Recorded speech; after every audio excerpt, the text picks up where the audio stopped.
Bon, peut-être que juste pour pas perdre trop de temps, parce qu'a priori l'intervention est quand même assez dense pour vous présenter les différents contextes, je vais juste présenter les participants d'aujourd'hui. Déjà, merci à tous de vous être connectés. J'espère que certains pourront se joindre à nous au cours de la séance. Donc, la feuille de route aujourd'hui, c'était de mettre en avant des pratiques de simulation en pharmacie et notamment en pharmacie clinique. Et en ce sens, donc, on a l'intervention aujourd'hui de Rémi Collant, Jérémy Jost, Jérémy Brucker et Ahmed Medzi pour ah pardon Anne. Les autres, vous m'entendez ou Oui. oui, Très bien. vous avez peut-être un problème de son, Anne.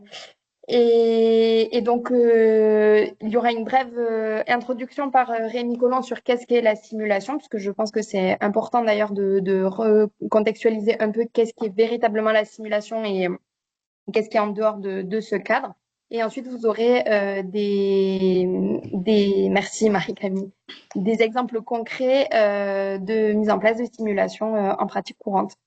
Écoutez, je vous laisse partager, Rémi. Donc, normalement, il y a prévue à la fin de la séance une petite session de questions-réponses. Donc, on va vous laisser enchaîner vos présentations pour ensuite aborder les questions. Merci beaucoup.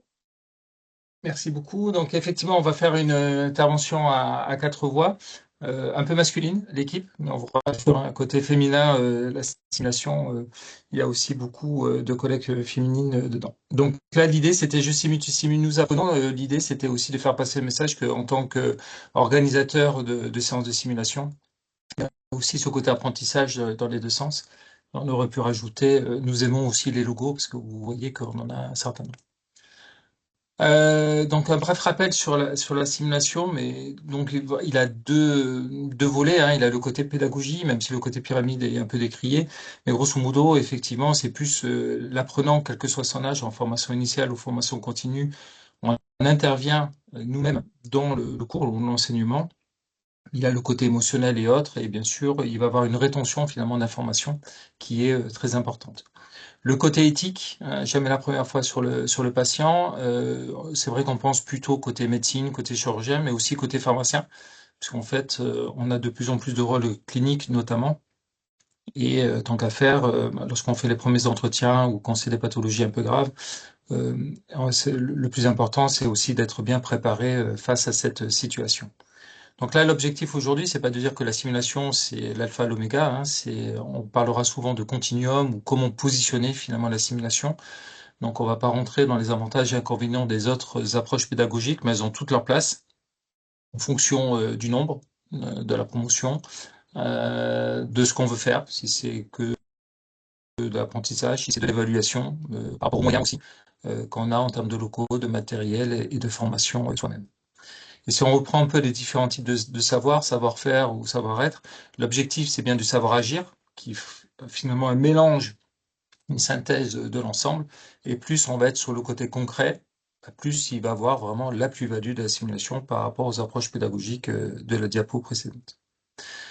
Donc là, voilà, en synthèse, hein, pour cette toute première partie, c'est vraiment une participation active, des connaissances et aussi surtout des compétences et des comportements, qu'on soit individuel ou en équipe, puisqu'en fait, l'intéressant, donc ce qu'on appelle grosso modo des compétences techniques ou non techniques, même si le terme de compétences non techniques sera bientôt revu, parce qu'en fait, il y a toujours une méthode derrière. L'objectif de la simulation, un peu moins sur le côté connaissance, mais ça va être très intéressant sur les mises en situation, le travail en équipe, la communication, le leadership, et ainsi de suite. Donc, bien sûr, tout ce qui est facteur de risque, mais aussi organisation pour tester différentes méthodes, que ce soit du management, que ce soit les situations sanitaires exceptionnelles et autres. La simulation a bien sûr tout son sens. Donc là, si on reprend finalement le périmètre de la pharmacie clinique, tout à fait adapté, hein, que ce soit le traitement, que ce soit la partie plutôt pharmacotechnique, que ce soit l'administration, que ce soit l'éducation thérapeutique, que ce soit des événements indésirables, la simulation est tout à fait adaptée pour traiter l'ensemble de ce périmètre. En termes de bonnes pratiques, on a deux grosses structures. On a l'HS, bien évidemment. Donc là, le guide vient d'être, on avait sorti un premier guide en 2014. Donc là, ça a été revu en 2024 avec une simulation numérique. Et vous avez aussi la société savante, donc la Soprasim, société francophone de simulation en santé, qui édite également. Donc c'est d'une part un partenaire de l'HAS pour les guides, mais aussi beaucoup de documents que vous pouvez retrouver sur le site de manière très riche, notamment les cahiers pédagogiques qui sont vraiment très concrets.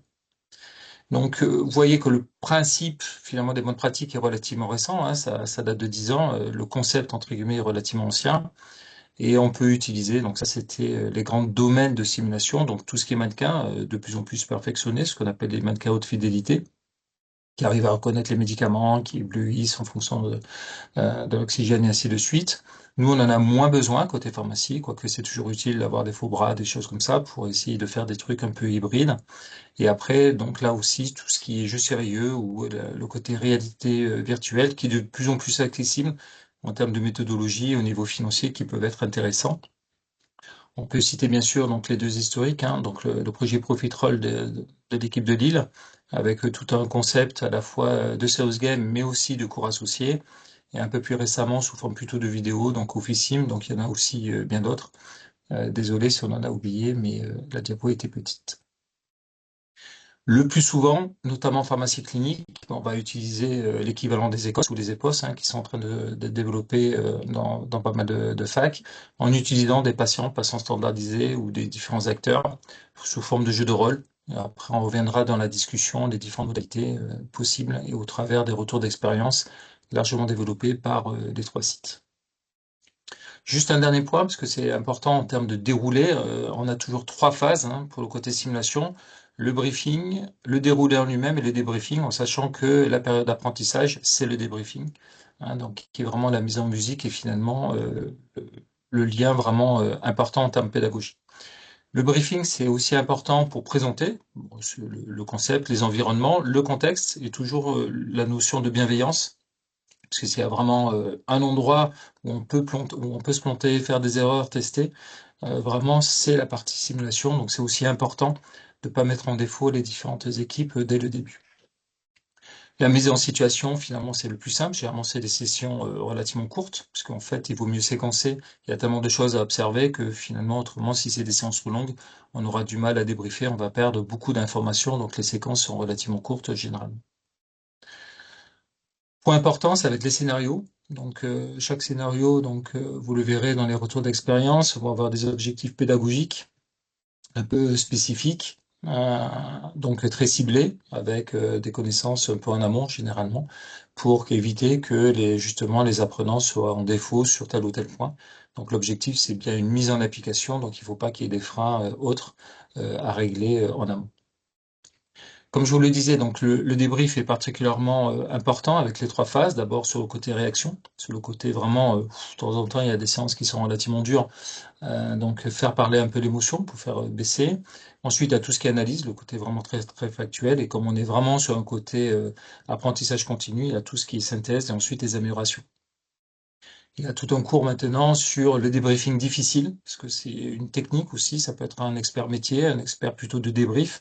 Donc là aussi, bah, si finalement j'ai un peu raté ma session, le façon d'être débriefé va impacter, parce qu'autrement je vais tirer ça, parce que le lendemain, moi je vais retravailler, donc du coup si j'ai encore ce vécu, ou alors aussi ma participation aux autres séances de simulation, donc il y a tout ce qui est formateur, la formation des formateurs au débriefing difficile qui est important, parce que c'est pas si évident que ça finalement. Donc ce débriefing va permettre finalement la principale échelle qui est utilisée en simulation, c'est la pyramide de Patrick. Le premier, c'est la réaction, c'est tout ce qui est satisfaction. Bon, généralement, sauf vraiment si vous vous plantez, tout le monde est satisfait. Apprentissage, c'est pendant la session, notamment. Bah, finalement, est-ce que vous avez réussi, les apprenants ont réussi à faire ce que vous avez identifié? Mais c'est surtout le niveau 3 et 4, c'est-à-dire finalement le transfert, parce que l'objectif d'une séance de simulation, c'est pas réussir la session, c'est ensuite dans ma vie quotidienne avoir amélioré mes compétences et mon déroulement. Donc ça, c'est possible si on le fait en interne. Donc ça permet aussi de suivre finalement nos équipes dans la vraie vie. Quand on le fait par grosse promotion et autres, par définition, c'est un peu plus dur d'avoir le niveau 3 et le niveau 4. Donc tout de suite, la parole donc à Limoges et je passe les diapos au fur et à mesure. Merci Rémi, bonjour à tous. Alors à Limoges, on a deux, tu peux laisser juste deux secondes la diapo d'avant, deux structures d'appui qui sont d'une C'est le département universitaire d'enseignement du numérique en santé, donc c'est une plateforme universitaire dans laquelle on a la pharmacie expérimentale. Et la deuxième structure dont on utilise plus au quotidien pour nos internes, c'est Inspires. Donc ça, c'est un GIS, c'est un groupement d'intérêt scientifique entre le CHU et l'université, et dans lequel on a des locaux de l'hôpital, donc tout un étage qui était avant dédié pour le soin et qui a été réutilisé pour des espaces de simulation avec des chambres, des salles de soins, des salles de consultation euh, qui sont restés dans leur jus, donc qui imitent vraiment bien l'écosystème de soins et équipés d'un système de captation vidéo et audio avec une retransmission dans une autre salle et donc possibilité de débriefing. Donc on s'appuie vraiment sur ces plateformes et c'est une aide majeure pour nos différents travaux. Alors tu peux être sur la diapo d'après. Donc, on a d'abord commencé à utiliser la simulation pour nos internes en pharmacie clinique. Donc, on a un programme d'habilitation aux activités de pharmacie clinique, alors qui utilise plein de ressources, du e-learning, des cours, des TD, mais aussi de la simulation pour l'enseignement et l'apprentissage des compétences sur la posture en entretien pharmaceutique avec deux séquences sur un mois, un peu d'intervalle. La première, c'est plutôt pour les former, et la deuxième pour évaluer la montée en compétences durant leur stage de pharmacie clinique. En deux temps également sur l'approche. La première, c'est qu'on utilise et on exploite les vidéos SFPC sur les postures en entretien, sur la première phase, un premier temps de discussion, d'échange avec tous les internes inscrits en pharmacie clinique, enfin dans des stages de pharmacie clinique, et tu peux aller sur la diapo d'après. Et après, voilà. Et donc, on va en séance de simulation dans les salles de consulte ou dans les chambres. On a construit un format de kit. Alors, très simple, on n'a rien révolutionné, hein, mais on a des fiches standardisées pour l'animateur de la séance, pour celui qui va jouer le patient et pour les apprenants. Et l'intérêt d'avoir un peu standardisé cette méthode, c'est que on fait tourner un peu ceux qui font tourner les séances et pas toujours les mêmes. Et donc ça tourne au sein de l'équipe des seniors, des praticiens hospitaliers, mais également les HU. Donc ça permet d'avoir un peu de souplesse, vu qu'on fait tourner ça tous les 6 mois. Ça a une charge quand même assez importante, et donc ça permet de se répartir un peu la charge, donc ça fonctionne assez bien. Si tu peux aller sur la diapo d'après. Donc voilà concrètement comment est fait l'environnement. Donc c'est quand même assez confortable d'utiliser ces dispositifs. On a des salles de pilotage auxquelles on peut également avoir un contact avec celui qui joue le rôle d'apprenant sous format d'oreillette. On peut lui dire et cette attitude ou et cette réaction pour voir comment réagit l'interne. Donc ça permet voilà, d'avoir un côté un peu dynamique dans la séance, et globalement ils sont stressés la première fois, mais ils sont tous très contents de participer à ces activités. Et même pour nous, comme tu l'as dit Rémi, c'est un côté enrichissant dans la partie brainstorming et débriefing sur l'après pour les pratiques. Diapo d'après, donc on a continué sur cette expérience-là à développer d'autres offres d'accompagnement de nos internes, notamment pour la prise de garde. Alors ça, c'est tout nouveau, c'est pas encore implémenté dans la routine quotidienne. Pourquoi? Parce que le constat, souvent ils nous disent qu'ils ne sont pas suffisamment bien formés pour les premières prises de garde. On a fait passer un petit questionnaire, ils sont tous quasiment ont eu une situation difficile en astreinte, un niveau de stress assez élevé pour les premières gardes. Et quand on leur demande qu'est-ce qu'ils auraient aimé avoir en plus comme formation, ce qui revient quasiment systématiquement, c'est des cas pratiques, des exercices en situation réelle, et donc recours à la simulation. Et donc on a commencé à expérimenter des actions de ce type-là, en utilisant cette fois-ci la pharmacie expérimentale, alors qui imite une officine, mais ça a un côté intéressant parce qu'on a un guichet qui peut jouer le rôle de rétrocession avec un patient, mais aussi faire une interface avec un service de soins qui vient chercher un médicament. Et en plus, derrière, on a des stocks de médicaments qui illustrent un petit peu l'accès aux stocks qui représentent un peu nos gardes. Donc, on a trouvé que le compromis était intéressant, et donc on l'a testé là récemment, et ça s'est très bien passé.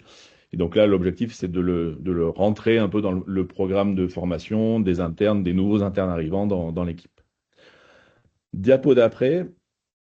Deuxième chose, le deuxième retour d'expérience que je voulais vous présenter, c'est une initiative qui s'appelle Prep Team. C'est dans le cadre d'un Erasmus, donc c'est un programme de formation auquel il y a des sources de financement internationaux. Donc là, il y avait 4 universités, Rennes, Limoges, Oslo et Rotterdam. Et l'objectif, c'était de travailler sur de l'interpro. Donc, si tu peux aller sur la diapo d'après, on a identifié des étudiants en quatrième année de médecine, en cinquième année de pharmacie, donc des externes filière internat, et des étudiants de l'IFSI, des infirmiers. Et donc, tous étaient volontaires pour participer à l'expérimentation. Il y a eu une première phase, donc là, l'objectif pédagogique, c'était de travailler autour d'un patient sous anticoagulation. Donc, ils ont un premier temps en autonomie, en e-learning pour mettre tout le monde au même niveau de connaissance sur l'anticoagulation. Puis, le jour J, tout le monde est convoqué.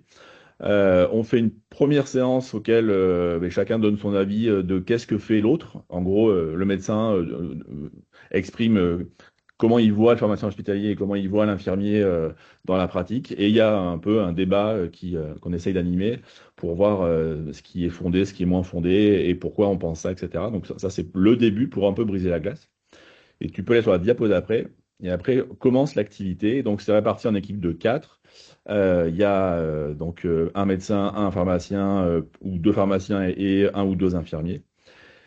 Ils utilisent leur smartphone, ils se connectent à une application qui s'appelle PrepTeam, ou non, TeamUp, pardon, dans lequel on a déjà paramétré un cas d'un patient.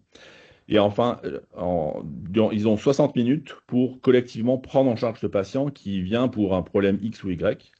Ils ont un rôle à définir, donc le pharmacien s'identifie comme pharmacien, l'infirmier comme infirmier, le, le médecin comme médecin, et ils ont des actions, des choix et des décisions en fonction de leur profil qu'ils vont prendre et qui ont des conséquences sur les autres. Bon, et l'objectif, c'est qu'au bout des 60 minutes, ils arrivent à soigner le patient. Donc, il y a un peu un timing et un curseur de vie en haut qu'on voit autour de l'image, hein. Quand il va vers le vert, on soigne correctement le patient. Quand il est vers le rouge, ben, on est en train de mal le soigner. Il est plutôt en train d'aller pas bien, voire de décéder. Donc, à la fin des 60 minutes, le patient doit être bien pris en charge et ils sont obligés, pour que ça marche bien, de discuter, de partager de l'info et d'échanger ensemble. Et donc, on a eu 5 ou 6 groupes. Il y a des groupes où le patient a mis 5 jours à sortir d'hospice, d'autres 3 jours. Il y a d'autres groupes où le patient n'a pas survécu. Peu importe, si tu vas sur la diapo d'après, on peut faire plein d'actions sur l'application, c'est quand même assez simple. Mais retenir de cette séance, c'est que ils ont tous été extrêmement contents de réaliser cette activité, cette expérience, notamment sur mieux comprendre les répercussions de certaines actions, pourquoi je fais une analyse pharmaceutique, pourquoi je dois aussi partager de l'information à l'infirmier lorsqu'il va reconstituer son médicament pour faire un soin. Si c'est pas donné à ce moment-là, il peut pas y avoir accès. Enfin, tous ces éléments-là qui sont du pratico-pratique ont pu être objectivés par cette application et on a eu un taux de satisfaction très élevé. La suite de ce projet, c'est de l'inscrire dans les curriculums des différentes composantes de l'UFR.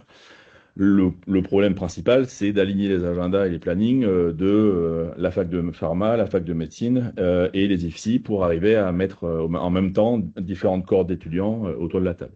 Donc aujourd'hui, c'est pas encore fait, mais c'est une volonté, en tout cas, de la composante d'aller vers ce modèle-là. Tu peux aller sur la diapo d'après et encore d'après, je pense.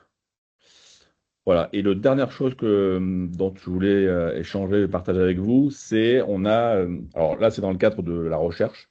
On a fait travailler un étudiant en master sur l'usage de bracelets connectés permettant de mesurer ou d'apprécier un peu plus l'état de stress et l'évolution du stress d'un apprenant pendant des séances de simulation sur l'entretien et la posture en entretien.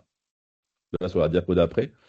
Alors, c'est un outil très simple, hein. Ce sont des montres qui sont mises au poignet. Il y a une phase de calibrage par apprenant auquel ils ont des calculs mentaux à faire, plus ou moins rapides, des réflexes. Et donc, on a 10 minutes de calibration par apprenant. Tu vas sur la diapo d'après, s'il te plaît, Rémi. Et donc, ça mesure, c'est un outil qui a été validé. Je vous ai mis la publication qui a montré cette validation. Ça mesure plusieurs paramètres, l'activité électrodermale, notamment sur la microsudation, la fréquence cardiaque et l'accélération, donc c'est contrôle et correction des artefacts de mouvement pendant l'entretien. Si tu vas sur la diapo d'après, et ça nous mesure 4 variables, 4 dimensions. Alors, comme ça ne va pas vraiment vous parler, mais ça mesure donc le pouvoir émotionnel, c'est Est-ce que l'apprenant a été surpris ou a eu une émotion suite à un événement X ou Y pendant la séance de simulation. La densité émotionnelle, c'est par exemple, si on a une diminution de cette densité, on montre que l'apprenant est moins investi sur l'élément discuté ou sur la partie travaillée pendant l'entretien. La charge cognitive, c'est tout ce qui va mobiliser comme ressource pour réfléchir et amener à de la synthèse et à produire. Et ils ont testé, alors ça, on n'est pas hyper convaincu, mais il y avait possibilité d'avoir un indicateur de bien-être pour savoir si l'apprenant se sentait bien pendant la séance. Alors, si on va sur les diapos d'après, encore après, donc ça nous donne un peu les résultats. Voilà, là, c'est sur le concret. Donc, on l'a testé en 2021. Alors, c'était parfait, c'était en plein Covid, donc on avait tous les masques. Donc classique, hein, comme tu l'as présenté Rémi, briefing, jeu de rôle, débriefing, ça c'est rien d'original. On avait deux scénarios en hémato et en cardio et on avait des éléments perturbateurs qui devaient un peu stresser l'apprenant sur des situations inhabituelles. Et si tu vas sur la diapo d'après, ce qu'on observe comme métrique, donc là on avait deux profils différents. À gauche, vous avez un interne en semestre 1, à droite un externe qui n'a pas encore pris ses fonctions d'interne. Et on voit quand même qu'on a des grandes diversités. Déjà, l'externe a du vert, donc il se sent bien pendant la séance, potentiellement moins concerné par le besoin de bien se former ou de bien faire les choses parce qu'il y a ces encadrants l'encadrant de l'interne est là, donc l'interne est peut-être plus stressé vis-à-vis de ça. Bon, à prendre avec des pincettes. Par contre, ce qu'on peut voir, on avait décomposé la séance en différentes tags, phrases marquantes, la conclusion, la synthèse, l'évaluation des connaissances du patient, la discussion autour des traitements et faire connaissance. Et ça permet de voir quand même on a, par exemple, une mobilisation de la charge cognitive qui est plus importante lorsqu'il conclut et synthétise, et il a plus de stress et une émotion qui le déstabilise lorsqu'il y a une phrase marquante qui apparaît. Si tu vas sur la diapo d'après, et encore la diapo d'après pour conclure, euh, ce sera donc l'avant-dernière diapo, un exemple d'éléments de tag événementiel qu'on peut rajouter. Donc là, celui qui jouait le rôle du patient devait dire est-ce que je vais mourir, est-ce que je vais guérir, pardon. Donc des fois, on peut faire l'inverse. Et on voit que les réactions et les métriques mesurées sur les deux apprenants varient et sont différents. Alors que quand on fait une simple évaluation par un questionnaire, une auto-évaluation, les deux vont cocher juste stress maximal, les deux. Donc ils mesurent de la même manière par nos outils classiques.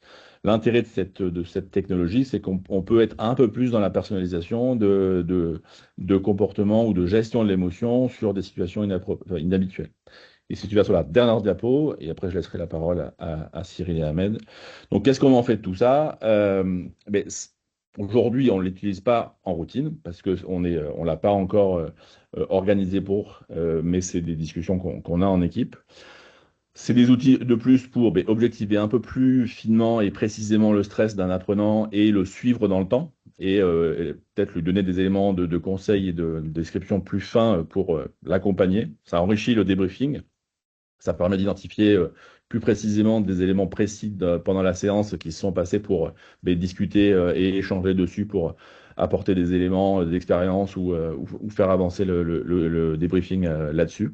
Et donc suivre la progression des apprenants. Alors, on l'a pas mis en place parce que ça fait quand même beaucoup d'activités, enfin beaucoup de métriques et de technologies très personnalisées par étudiant. Et vu qu'on fait tourner ça tous les 6 mois, ça nous a semblé complexe à mettre en place. Mais en tout cas, c'est un outil qui a un côté intéressant pour plus personnaliser l'accompagnement. De mon côté, j'ai fini. Je te laisse la parole, Cyril. Merci, mais c'est surtout Ahmed qui va travailler. Donc Ahmed, moi aussi je te laisse la parole. Merci Cyril. Alors bonjour à tous. Du coup, on va vous présenter nous ce qu'on a fait côté Montpellier. Alors juste pour préciser, là on présente la partie pour la pharmacie, mais ça rentre dans le cadre de la chaire pédagogie liée à santé. Donc on n'est pas tout seul à travailler sur la plateforme qu'on va vous présenter juste après. On est en collaboration avec la faculté de médecine, la fac d'odontologie et l'IFSI de Montpellier. Diapo suivante. Du coup, donc la plateforme qu'on va vous présenter, donc ça s'appelle Aptitude, donc anciennement Doc Simulator. C'est une plateforme d'examen clinique qui est standardisée par l'intelligence artificielle.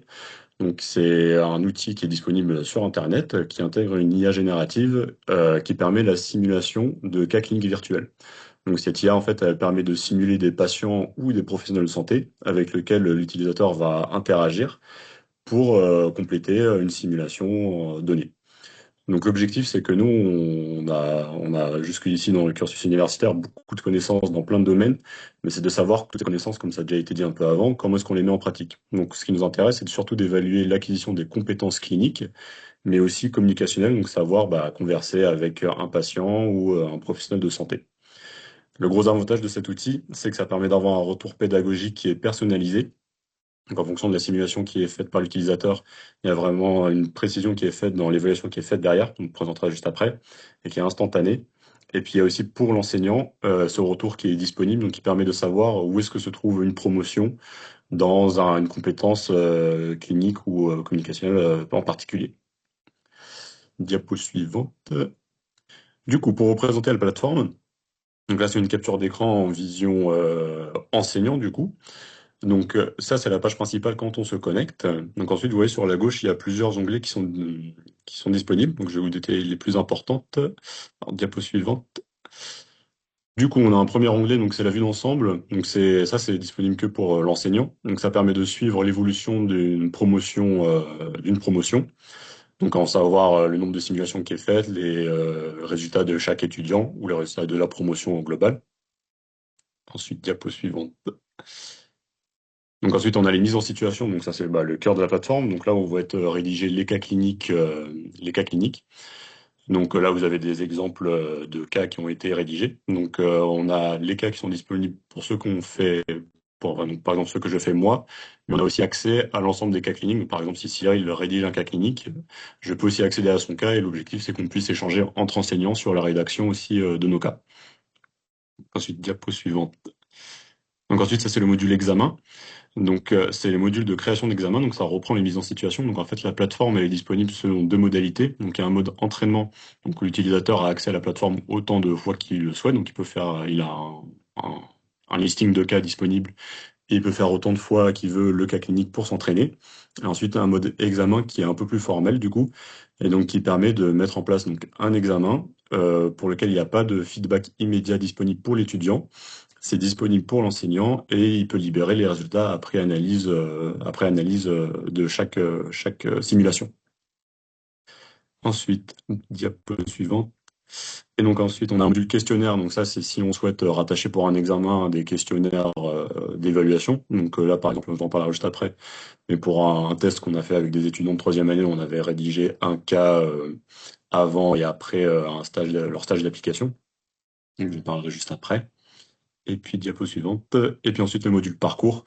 Donc c'est un module de création qui permet de créer un parcours sur un domaine particulier, donc qui est accessible à une promotion d'étudiants et qui permet de générer des ressources pédagogiques, établir des compétences cliniques particulières, des mises en situation, etc. Je vais en parler en détail juste après. Donc ça, la mise en situation, donc ça c'est une capture d'écran, donc un exemple de mise en situation qu'on a rédigé. Donc, quand l'étudiant va lancer un cas clinique, il va avoir cette consigne qui va apparaître avec le rôle qu'il doit jouer, le contexte dans lequel il se trouve, des informations s'il y a des informations particulières à savoir, et puis les objectifs pédagogiques qui vont être attendus. Donc là, par exemple, il devait jouer le rôle d'un pharmacien dans le cas d'un entretien pharmaceutique sur l'insuffisance cardiaque, et les objectifs qui étaient attendus, donc c'était savoir mener l'entretien, expliquer les objectifs des traitements, etc. Diapo suivante. Donc ensuite, ça, c'est une capture d'écran, donc toujours sur le même cas. Donc là, de la discussion. Donc en fait, cette IA, donc c'est une IA générative avec laquelle l'étudiant va converser.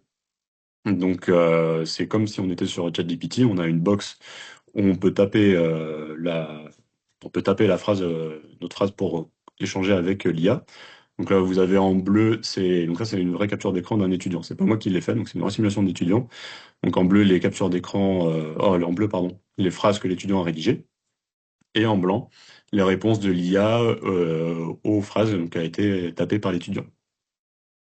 Et donc, au fur et à mesure, le cas clinique va se dérouler en fonction des réponses et des questions que l'étudiant va poser. Diapo suivante. Donc ensuite, une fois que l'étudiant finalise sa simulation, donc il clique sur le bouton terminer et il va avoir donc le feedback qui va être immédiat s'il est en mode entraînement. Donc, ce feedback, il est divisé en deux. On a une partie aptitude pratique, là, vous voyez en gauche avec 83%, et une partie compétences transversales, et puis ensuite le score total. Donc ensuite, il y a le feedback avec les points forts et les axes d'amélioration qui ressortent en fonction de la grille d'évaluation que nous, on a établie pour le cas. Et puis un petit résumé sur comment est-ce que l'étudiant peut s'améliorer par la suite, par la suite. Donc ensuite, si on va sur la diapo suivante. Donc voilà, comme je vous ai dit, c'est cette grille d'évaluation, donc elle est divisée en deux. Donc il y a la première partie qui va être plutôt ciblée sur les compétences cliniques. Donc là, c'est les quelques exemples pour le cas sur insuffisance cardiaque qu'on avait fait.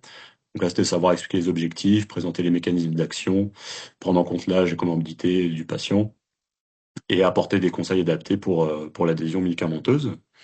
Et puis ensuite, sur la diapo d'après, il y aura la partie plutôt compétences transversales. Donc c'est savoir est-ce que l'étudiant est capable de communiquer de façon correcte et adaptée au cas patient qui va être simulé. Donc, c'est savoir, par exemple, là, les compétences transversales qu'on a sélectionnées. Alors, il y a tout un listing, mais nous, on a sélectionné celle-ci. Donc, avec l'aptitude à écouter, à savoir questionner et à fournir les renseignements aux patients. Diapo suivante. Donc, voilà. Ça, c'était une petite synthèse de la plateforme, à quoi elle ressemble et comment elle fonctionne. Et maintenant, savoir où est-ce qu'on en est actuellement. Donc, pour cette plateforme, on a fait plusieurs tests. Donc avec la première qui va être l'habilitation à la conciliation médicamenteuse chez les étudiants de cinquième année. Donc là, à ce jour, on n'a pas, enfin, on a une formation qui est faite au début de stage pour les étudiants qui sont en service clinique, mais il n'y a pas de vraie habilitation pour savoir est-ce qu'ils sont aptes à mener une conciliation médicamenteuse. Donc nous, on a voulu savoir l'intérêt de cette plateforme pour la formation et l'habilitation à la conciliation médicamenteuse. Donc on a fait une petite étude. On a pris l'ensemble des étudiants donc, qui étaient en stage de service clinique et qui étaient amenés à faire des conciliations médicamenteuses. Et on a fait une sorte d'étude en crossover. On a divisé ces étudiants en deux groupes, avec une première partie qui a fait une simulation sur la plateforme, une deuxième partie qui a fait une simulation avec un pharmacien qui jouait le rôle d'un patient. Donc les cas cliniques étaient différents entre les deux modalités, mais similaires en termes de difficulté et d'évaluation. Une fois qu'ils font la simulation, donc il y a une note qui leur a été attribuée. Et puis ensuite, ils changent. Donc ceux qui étaient sur la plateforme passent avec le pharmacien. Et inversement, ceux qui étaient avec le pharmacien passent sur la plateforme. Même principe, ils ont une note. Et ensuite, nous, derrière, on a essayé de savoir est-ce que la plateforme et le pharmacien étaient concordants sur l'évaluation pour un étudiant. Donc on a regardé pour chaque étudiant la différence de notation entre le pharmacien et la plateforme. Diapo suivante. Donc là, voilà, c'est les petites photos de la journée. Donc on a fait ça sur une matinée de 8h jusqu'à 10h à peu près. Donc vous voyez avec les pharmaciens qui étaient dans des bureaux séparés, donc qui étaient face aux patients. Donc ils avaient un cas clinique qu'on leur avait rédigé avec la grille d'évaluation. Et puis ceux qui étaient en salle de réunion, du coup, avec leur ordinateur, qui menaient pareil le cas clinique sur la plateforme. Du coup, juste pour faire global, pas pour tout détailler, donc on a fait un premier test en octobre dernier sur 35 étudiants. Ce qui est ressorti globalement, c'est qu'on avait une petite différence sur la notation entre les entretiens pharmaciens et la plateforme, donc avec un écart moyen qui était d'environ 2 points. Diapo suivante. Donc voilà, ça c'était le premier test. Donc on avait fait aussi un questionnaire avant et après simulation pour évaluer leur niveau de confiance, de préparation et leur sentiment de difficulté à réaliser une conciliation médicamenteuse. Et on a aussi cherché à évaluer comment est-ce qu'ils évaluaient le réalisme, l'intérêt à la formation et à la conciliation, la difficulté du cas et l'intérêt pour acquérir des compétences sur la conciliation. Et on a observé donc des résultats qui étaient assez médians, enfin milieu, on va dire. Donc nous, on a pris en compte toutes ces informations et on a refait un deuxième cas en février. Donc ça, c'est la diapo d'après. Donc on a fait un deuxième cas donc, sur une autre promotion, donc c'est pas les mêmes étudiants, donc c'était 26 autres étudiants. On a essayé de s'améliorer un peu sur la rédaction de nos cas, et donc là on voit qu'on a des résultats qui sont assez similaires, que ce soit entre entretien pharmacien et la plateforme, avec un écart moyen qui est un peu plus réduit. Et même principe, après on leur a fait le questionnaire avant et après simulation. Donc c'est juste sur la diapo d'après.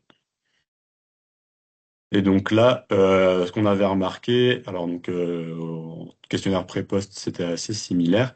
C'était surtout ce qui nous intéressait, c'était l'évaluation de la plateforme, où on voit qu'on a un niveau de réalisme, et de formation et d'acquisition de compétences qui était un peu plus important par rapport à la première simulation qu'on avait faite en octobre dernier.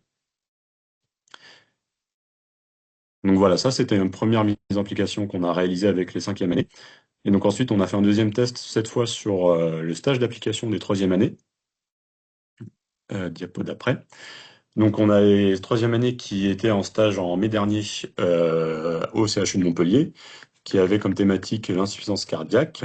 Et donc dans le cadre de ce stage, ils étaient amenés à réaliser des entretiens patients sur ce thème-là. Donc on s'est dit pourquoi pas utiliser la plateforme dans le cadre du stage d'application. Donc c'était l'occasion aussi de mettre une étudiante en 5e année qui fait son stage de M1 avec nous, donc Chloé.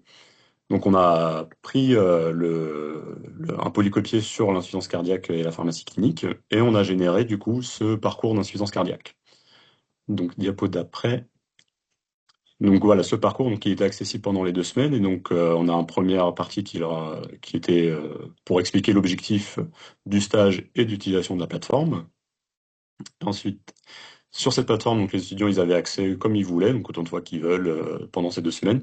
Ils avaient un référentiel et des ressources pédagogiques à disposition. Et puis ensuite, il y avait les objectifs qu'on a ciblés dans le cadre de leur stage. Donc là, c'était surtout savoir expliquer les signes d'insuffisance cardiaque, sécuriser la prise en charge médicamenteuse, connaître la stratégie thérapeutique et renforcer l'adhésion médicamenteuse. Et donc, on avait ce polycopier, donc voilà, donc en plus des ressources pédagogiques externes donc, qu'on leur mettait à disposition, on leur a aussi mis un polycopier synthétique qu'ils pouvaient consulter autant de fois qu'ils le souhaitent, en plus des cours qu'ils ont à la fac, évidemment. Et donc ensuite, voilà, des mises en situation qui étaient disponibles. Donc ils avaient ces 2 cas donc, qui étaient en mode entraînement. Donc ils pouvaient le faire autant de fois qu'ils le voulaient. Et ils avaient des feedbacks immédiats du coup, sur leur simulation réalisée. Donc voilà, comme j'ai dit, ce stage donc, a duré 2 semaines. Donc on leur a fait une évaluation pré-stage, donc le premier jour pour savoir comment est-ce qu'ils s'évaluaient sur la réalisation d'entretiens en lien avec le thème. Ils avaient la plateforme à disposition et on leur refait une évaluation à la fin du stage. Et donc nous, ça a été aussi l'occasion d'essayer d'alimenter ce parcours au fur et à mesure, donc en mettant à jour les ressources pédagogiques et en rajoutant des cas cliniques aussi pendant les 2 semaines. Donc voilà quelques photos des étudiants qui ont fait les simulations en salle de réunion. Et donc on avait 10 étudiants donc, qui ont fait leur stage de 3e année. Donc on a fait une évaluation pré-stage sur un cas clinique sur la plateforme. Donc là, voilà, vous avez les moyennes qui étaient environ à 6,5 sur 10, avec toujours une note aptitude clinique et une note aptitude communicationnelle. Et on leur a fait pareil, un questionnaire de satisfaction pour savoir comment ils s'évaluent sur leur niveau de confiance, de préparation et de difficulté à mener un entretien patient, pardon.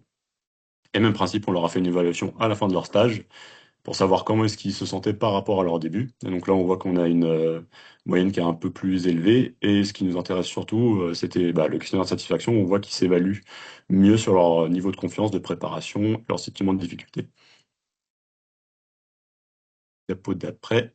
Et donc voilà, nous, ce qu'on a surtout relevé avec l'utilisation de ce parcours, c'est l'intérêt pour l'étudiant à la formation d'entretien patient en lien avec un thème, de les aider à cibler les compétences et à savoir, et de les aider à acquérir ces compétences dans le cadre du stage d'application, de les rassurer sur la conduite d'entretien.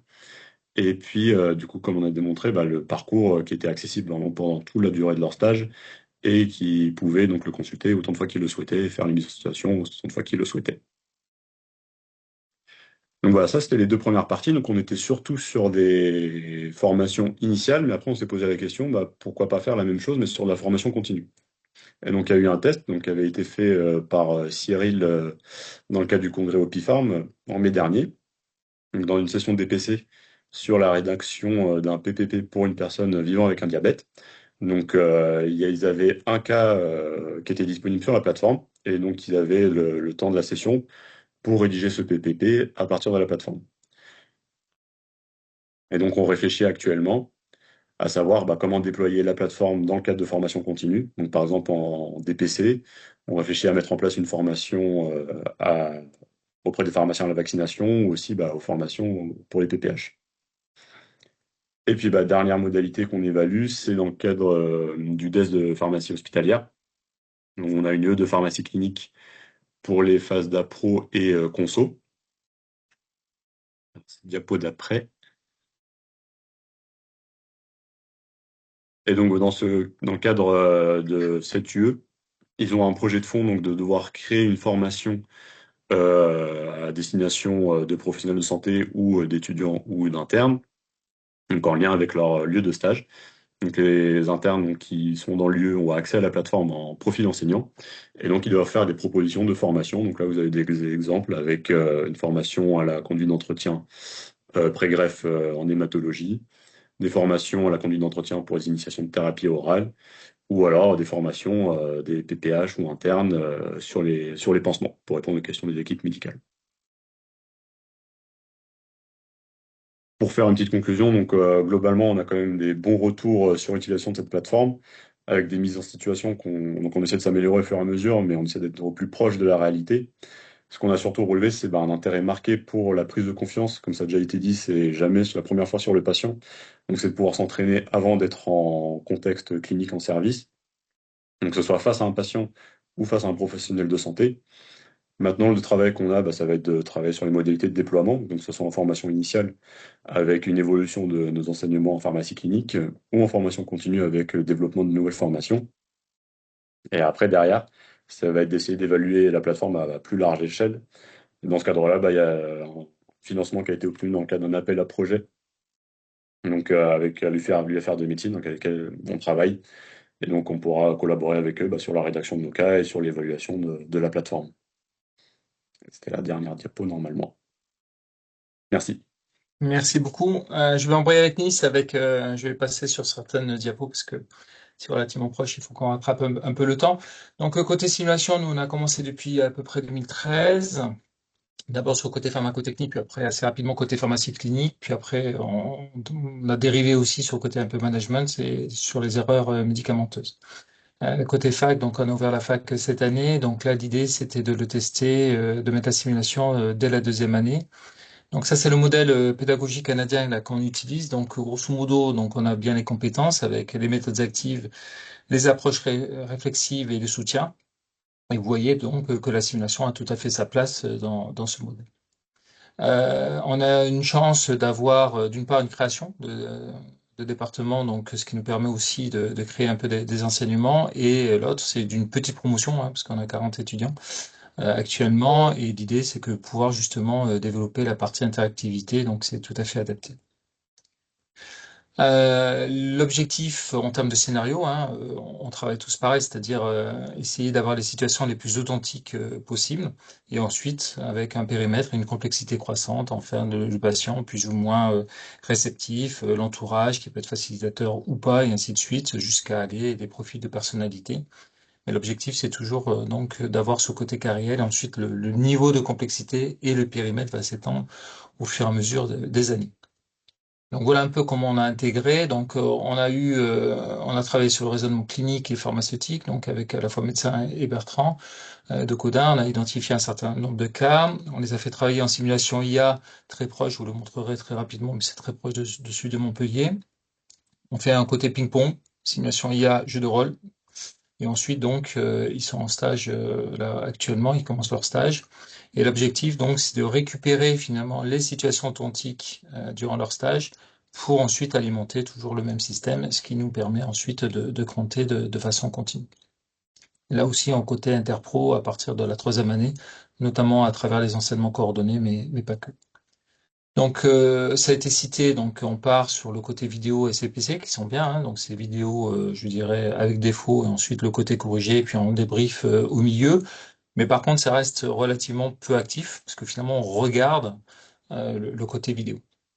Donc, ce qu'on a fait, c'est on a travaillé sur le côté vidéo simulation. Donc, ça, c'était un outil qu'on avait fait avec 2 autres personnes sur le côté MSD, sur le côté Concero. Donc là, on est plutôt sous forme de parcours, donc de formation. Donc, il n'y a pas vraiment une seule, je dirais, bon usage. Donc, on part d'un cas clinique de manière générale.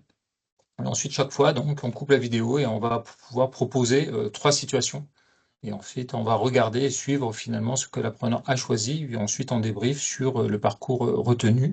Donc, très courte vidéo, hein, ça dure entre 0 et 2 minutes à peu près. Et là, finalement, il y a un débrief chaque fois. Vous avez choisi ce parcours, il y a un débrief immédiat pour que ça puisse se faire de manière asynchrone. Et ensuite, donc, on a, à la fin, de toute façon, le scénario est fait que on est obligé de passer sur l'ensemble des étapes, mais par contre, on peut choisir l'ordre sur lequel on choisit. Donc ça, c'était pour la partie conséro et on est en train de le faire pour le côté psy avec Édouard Toulouse de Marseille. Donc ça, c'était les choix de l'apprenant. L'ordre idéal, le terme est peut-être mal choisi, c'est plutôt l'ordre des experts qui ont élaboré. Et on voit finalement donc de manière soit échelle. Donc on avait chaque fois qu'il y avait un choix, on avait rattaché un score finalement d'empathie, d'autonomie ou de pédagogie. Et on voit qu'on a des scores et de profils finalement différents. Mais comme je le disais, il n'y a pas vraiment de bonnes choses ou de mauvaises choses. Et on voit donc mon parcours versus le parcours des experts. En termes de simulation IA, donc l'équivalent un peu d'aptitude. Donc ça, c'est un projet qu'on fait avec Lille, que c'était un outil pas du tout adapté, en tout cas à l'origine, c'était pas du tout construit pour le côté simulation de pharmacien, patient. Donc c'était plutôt pour le côté BTS, commerce. Donc très simple. Donc pareil, hein, je ne reviendrai pas. Donc l'objectif aussi, on le verra dans la discussion, c'est le côté un peu partage de scénarios pour que chacun ne réinvente pas la roue. On a donc le titre, l'environnement, les instructions donc qui s'affichent. Contrairement à ce qui a été fait à Montpellier, donc les compétences, en tout cas pas pour l'instant, on les affiche pas. Donc c'est plutôt le côté réflexif et on peut cranter avec un référentiel, soit une extenso, soit qu'on a construit nous-mêmes pour que justement caler au cas clinique. Donc on peut faire ses propres référentiels, bien sûr en se basant sur les recos officiels SFPC, Société Savante Médicale. Je reviens pas sur la conversation, exactement pareil que tout à l'heure. Et ensuite, donc, on a l'évaluation, donc avec les points forts, le côté feedback. On n'a pas vraiment de notes parce qu'on n'a pas noté pardon, ça a planté, de collaboration, donc de pondération par critère. Désolé, je récupère. Décidément, on nous a mis un virus là-dessus. Donc là, on a un score finalement qui permet de vérifier et de donner des conseils. Par contre, en termes de supervision humaine, il y a toujours une supervision humaine, c'est-à-dire que pour l'instant, en tout cas, Athénie, excuse-moi, tu veux que je repartage parce que on voit plus le. ouais, je suis en train de retrouver la bonne. Ah, parfait. Pardon, ça a planté au milieu. Hop, hop.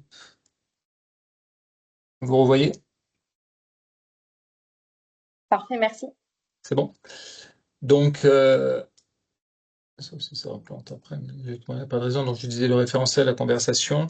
Donc, l'idée, c'est un peu le continuum que je citais au tout début. Donc, commence la partie présentielle ou le côté learning, la vidéo SFPC, la vidéo parcours, parce que c'est un peu plus interactif, parce que c'est moi qui choisis mon différent parcours. Le ping-pong cité, il y a jeu de rôle, le stage, patient réel ou le stage d'hospitalisation, hein, peu importe. Et ensuite, on alimente comme ça au fur et à mesure et on continue de manière crantée, mais ça peut être aussi en formation continue avec avec les différentes équipes. Voilà à peu près pour le retour d'expérience de Nice. On finissait avec la discussion. Cyril, tu voulais intervenir ou pas? Non, non, je pense que Non? tout Ahmed a bien après selon. C'est vrai que il y a deux aspects pour l'IA. Il y a l'aspect surtout entraînement, simulation, gagner en confiance pour les étudiants, mais je pense que aussi pour nous en tant qu'enseignants, il y a aussi quelque chose à faire pour l'évaluation. Quand on voit ce que fait par exemple Jérémy ou d'autres à Amiens par exemple avec toutes les solutions de simulation qui sont très qualitatives mais qui prennent un temps fou, on ne pourra pas balayer toutes les situations cliniques. Donc il faut trouver, je pense, le juste milieu et utiliser toutes les solutions, hein. Et je pense que dans ce qu'on a vu, en tout cas, bon, je suis jugé parti, hein, mais on voit bien qu'elles ont toutes leur place. Certaines peut-être qui peuvent être moins qualitatives, mais qui peuvent balayer plus rapidement beaucoup de situations, et d'autres plus quali qu'on pourra garder une fois que les étudiants seront bien formés, et ils pourront comme ça mieux profiter de cette simulation et le temps patient étant précieux, voilà, être au top quand ils verront les patients. Juste pour synthétiser pardon, un peu tout ce Donc qu'on a là, vu. pour finir un peu, pour lancer un peu la discussion, mais l'idée c'est qu'effectivement le jeu de rôle, ça a l'air le plus simple. Attention, c'est une fausse simplicité, parce qu'on se dit, tiens, j'ai une demi-heure, on va faire un jeu de rôle. Il y a quand même tout le travail en amont qu'il faut respecter en termes de bonnes pratiques. Avec la limite, c'est que c'est un petit nombre d'apprenants par rapport à ça, mais il faut bien sûr le côté référentiel. Le théâtre forum, c'est un peu une autre façon de faire. On est tous ensemble ici, on travaille de manière un peu différente, puis on va rejouer la même scénette de manière chacun avec nos pratiques, ce qui permet d'harmoniser. Ça, c'est intéressant lorsque vous n'avez pas de référentiel ou si justement vous voulez travailler de manière un peu collaborative. Et finalement, à la fin de la session, c'est là où vous avez élaboré le référentiel. Parce que vous allez prendre ce qu'a fait Jérémy, ce qu'a fait Cyril, ce qu'a fait Rémi, ainsi de suite. Le côté escape game, on peut le faire aussi côté pharmacie clinique, on l'a fait, c'est plutôt le côté un peu ludique. Donc là, ça, on peut faire un grand nombre d'apprenants. Attention sur le côté, le bon équilibre, le côté ludique et pédagogique, mais ça peut être intéressant, notamment lorsqu'on travaille en équipe, pour voir le côté un peu leadership ou le côté questionnement. Le côté vidéo, on l'a vu avec le cranté, finalement, l'ensemble des vidéos classiques, des vidéos par parcours, mais ça fait aussi tout le travail de scénario, bien évidemment. Les serious games, donc l'avantage c'est que on peut le faire sur un très très grand nombre d'apprenants. Ça commence à être un peu plus simple au niveau technique, mais c'est un peu plus compliqué à quand même changer les scénarios ou les vidéos à l'intérieur. Donc c'est un avantage et un inconvénient. Côté avatar, voilà, plus ou moins. Le côté IA, on l'a vu, hein, donc soit qu'on tape finalement le texte, c'est très bien au tout début parce que ça me permet de prendre du temps, finalement, comment je vais communiquer avec le patient, donc c'est un avantage, mais c'est un peu moins la réalité. Deuxième niveau, c'est je parle, puis finalement, c'est uniquement oral, donc c'est beaucoup plus rapide et beaucoup plus fluide, donc plus proche de la réalité, mais j'ai moins ce côté retour. Et le côté avatar, voilà, avantage, inconvénient, c'est un peu le côté fun, mais il y a un peu moins de côté pédagogique. Attention quand même sur le côté IA, effectivement, sur tout ce qui était hallucination et autres. Donc, c'est bien aussi d'avoir le côté supervision humaine par rapport à ça. Et félicitations à Montpellier qui avait bien montré justement le côté comparaison, comme ils nous ont montré très brièvement. Mais c'est le côté évaluation, bien sûr, est tout à fait important. Et là aussi, en termes d'outils.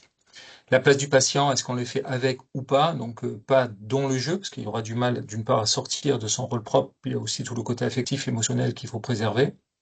Par contre, l'associer au début pour élaborer le scénario, pour que ça soit le plus pertinent pour lui en termes d'expérience patient et aussi peut-être au débrief, parce que là, du coup, il va être très intéressant de le faire au niveau du débrief. Donc, si vous avez des patients partenaires experts, en sachant que chaque patient aura son propre vécu, donc il aura aussi une vision un peu captive. D'où l'intérêt, comme au niveau des écoles, de partir avec des acteurs, si vous avez des fonds. Mais en plus, il y a quand même une qualité, par définition, c'est un métier de jeu qui est quand même intéressante à utiliser. Centre de simulation ou pas, pharmacie virtuelle, donc bien évidemment, on peut le faire dans des salles de classe, hein, comme on fait à la fac, mais si vous avez un centre, comme on l'a vu, c'est mieux parce que c'est plus immersif par rapport à ça. Donc ça reste quand même assez intéressant. Le côté vidéo, bon, pour l'instant, il n'y a pas vraiment de grosses études entre guillemets qui montrent le côté pédagogique, mais ça reste intéressant parce que finalement on se revoit, donc c'est plus facile aussi de se voir soi-même. On a différents logiciels pour capter finalement un peu comme au niveau du sport, donc au lieu de refaire les 10 minutes de vidéo, donc je tag au fur et à mesure par rapport à ma grille d'évaluation et du coup je vais garder uniquement la séquence, donc ce qui gagne du temps pour mon côté débrief. Donc ça aussi c'est des logiciels maintenant qui deviennent un peu plus accessibles. Et vous l'avez cité tous, le côté interpro qui est vraiment fondamental et super intéressant, que ce soit avec les préparateurs, les médecins, les dentistes, le côté ville-hôpital. Donc il y a vraiment un côté, je dirais, transversal de la simulation qui a tout à fait son sens. Et la synthèse qu'on a fait tous ensemble, donc l'idée c'est que vous avez vu finalement c'est pas un problème de périmètre, voire au contraire c'est tellement large qu'on a envie de tout faire. Donc l'idée c'est de se recentrer avec toujours en gardant le côté bonne pratique et notamment le côté évaluation et la qualité du débrief qui est vraiment très importante. Comment le positionner par rapport à l'ensemble de vos approches pédagogiques. Donc, on peut tout faire. Donc, l'idée, c'est vraiment, même les différentes modalités de simulation, vous l'avez vu, chacune a des intérêts et on peut le positionner au terme de parcours et d'expertise. Et on vous remercie de votre attention. Et il nous reste 3 minutes de discussion. Merci beaucoup pour avoir tenu ce timing. Je ne sais pas s'il y a des questions peut-être de la part des participants. Je vais peut-être lancer le débat avec une question pour... Ah ben, Marie-Camille, vas-y, je t'en prie. Mais je t'en prie, Mathilde, aussi, si tu avais des questions. Merci beaucoup. Merci beaucoup, c'était passionnant. Ça donne plein d'idées. Est-ce que j'avais une question pour Jérémy. Est-ce que le Prep Team, il est possible d'être déployé ailleurs? Est-ce que c'est sous licence? Parce que ça a l'air d'être une solution déjà clé en main pour l'Interpro. On sait que l'Interpro, elle va se déployer avec le DS Officine dans les modules. Donc, est-ce que ça peut être transposable sur d'autres facultés? Mais il faut poser la question. L'application existe toujours. Donc, c'est promu par l'Université de Rotterdam. Donc, c'est un outil universitaire. Donc, j'aurais tendance à te répondre que oui, c'est dans la philosophie. Après, là, aujourd'hui, je n'ai pas rééchangé avec l'équipe qui était derrière ça, parce que c'est dans le cadre d'un doctorat de cette université. Donc, maintenant, il est soutenu. Mais je peux relancer l'équipe et te tenir au courant. Ouais. En tout cas, elle est disponible sur l'App Store. Merci beaucoup. Madame Briand, je vous en prie. Oui. Alors moi, écoutez, je voulais vous tous vous féliciter parce que vraiment, il y a une évolution extrêmement importante de la pédagogie. Donc à Paris-Cité, on a la chance d'avoir un centre de simulation qui est à la faculté de médecine. Et donc, de plus en plus, il y a des enseignements qui sont réalisés dans ce centre de simulation en interpro. Alors, vous allez peut-être vous demander pourquoi je me suis loguée avec vous ce soir. En fait, c'est plus parce que en ce moment, à l'Académie nationale de pharmacie, ils travaillent sur la problématique de l'obésité. Et le gros problème, enfin c'est classique, hein, on ne parle que d'obésité depuis un certain nombre de mois. Et le gros problème est de savoir comment aborder avec ces patients leurs problématiques. Bon. Et donc voilà, je me suis dit qu'en vous écoutant, peut-être j'allais avoir des idées pour les aider dans ce travail. Il y aura, d'ailleurs, je vous le dis, hein, ça sera accessible à tout le monde. Il y aura une séance thématique le 23 septembre sur cette question. Et donc, en même temps, je vous pose la question, est-ce que vous enseignez déjà des entretiens pharmaceutiques obésité? Je sais que ça ne fait pas partie de la liste des entretiens pharmaceutiques actuels. Nous, on traitait l'obésité dans le cadre du diabète, mais pas l'obésité en tant que telle. Donc, est-ce que les uns ou les autres, vous abordez cette pathologie, parce que c'est vraiment une pathologie, dans vos cours? Alors, pas pour l'instant, mais peut-être dans les années futures. Juste pour te répondre, c'est un peu comme le côté personne âgée, donc il a aussi des costumes, entre guillemets, pour Oui. aussi s'immerger, qui permettent aussi de se positionner en tant que personne obèse ou personne âgée avec des problèmes de vue, etc. Donc là aussi, la simulation peut aussi aider à ce type de communication. Tout à fait. Je leur ai présenté d'ailleurs ces costumes un peu particuliers, au même titre que les costumes de la personne âgée, parce que c'est très impressionnant. Hein. Sincèrement, je perdre la vue progressivement, perdre l'audition, perdre la mobilité, c'est très très impressionnant. En tout cas, vraiment, vraiment, je vous félicite tous de continuer à évoluer extrêmement rapidement sur toutes ces méthodes pédagogiques. Et moi, je voulais m'associer vraiment à tout ce qui a été dit. Bravo, quoi. C'est vraiment chouette. On a eu l'occasion, effectivement, d'échanger sur le sujet lors d'autres congrès. On voit vraiment que la dynamique est lancée. Et comme ça a été mentionné par d'autres, on a envie maintenant de pouvoir tous utiliser ces différentes solutions. Et ce que je trouve vraiment très chouette dans tout ce que vous avez présenté dans les 3 expériences, c'est de permettre effectivement à se dire que l'IA, c'est pas limité à de la décision et qu'on est vraiment sur l'accompagnement, justement, de la montée en compétences et, j'allais dire, un côté coaching de nos étudiants. Et je pense que vous l'avez déjà fait, mais un des sujets, à mon avis, qui viendra assez rapidement pour nous tous, c'est comment on les intègre dans des modalités hybrides. Je pense que pour le moment, on teste un peu toutes les solutions et c'est mon point de vue. Je pense qu'on ne sera pas tout en mode simulation numérique, pas tout en simulation réelle, donc trouver le bon niveau. Donc vraiment, super. Et j'aurais envie, mais je ne vais pas me substituer à la commission pédagogique, mais d'avoir peut-être, je sais pas, un petit édito dans le Facli ou quelque chose comme ça sur vos démarches. C'est pas pour rajouter un devoir de vacances, hein, mais voilà. C'est noté, merci. Alors, d'une manière Mais générale, on merci avait beaucoup prévu, pour cette... Pierrick, un petit édito dans le Facli sur tout ce qui était webinaire de la NEPC. Donc, on attend tout à fait un petit contenu Facli.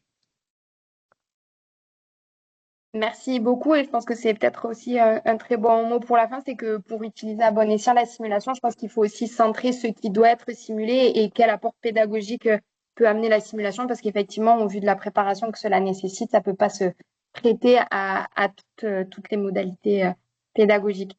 En tout cas, merci beaucoup pour ces exemples très concrets qui montrent qu'on peut avancer en pharmacie clinique avec ces notions-là. Et je vous souhaite une très très bonne soirée. Merci beaucoup. Merci Merci. Au beaucoup. revoir. À Merci. bientôt. Au revoir. À bientôt.